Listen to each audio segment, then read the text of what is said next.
Ang laban ni Rolando D, tara mga body, at ating itong pag-usapan.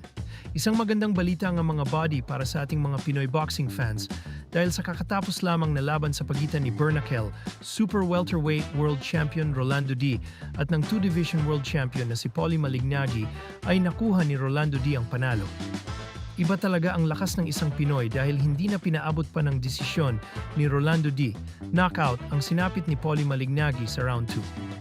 Sa unang pagkabagsak ni Malignaggi ay nakakuha pang makabangon pero makikita sa kanyang mukha na talagang hilong-hilo na siya. Sa pangalawang pagkakataon, nang tamaan ulit ng solid si Malignaggi, dito ay nakuha ni Rolando D ang panalo. Dahil sa panalong yan ay nadepensahan ni Rolando D ang kanyang BKB Super Welterweight World Title Belt. Samantala mga body, naganap na din ang laban ng ating pambato na si WBC Junior Flyweight Champion Melvin Jerusalem sa kanyang kalaban na challenger na si Shakol Wakuse. Dinayo pa ito ni Melvin Jerusalem sa bansang Africa para depensahan ang world title niya.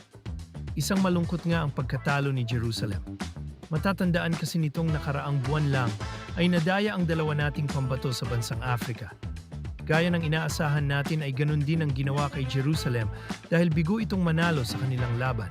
Kasi kahit lamang sa patama si Melvin Jerusalem at nagawa niya pang mapabagsak ito sa round 11, ay bigo nga po siyang manalo. Kahit nga ang kanyang kalaban ay hindi din inaasahan na siya ang magiging bagong kampyon. Dahil sa pagkatalo ni Melvin Jerusalem na yan ay si Kuse na ang bagong WBC Junior Flyweight World Champion.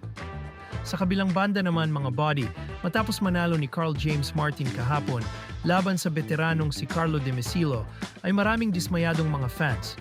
Hindi kasi napigilan ng mga fans na ikumpara ang laban ni Wonderboy sa palarong Fiesta. Marami ang nang-bash, may mga nagsabi na mas maganda pa daw ang laban sa Fiesta. May ilan naman nagsabi na pang-barangay na lang ang galawan nito at puro tune-up fight na lang.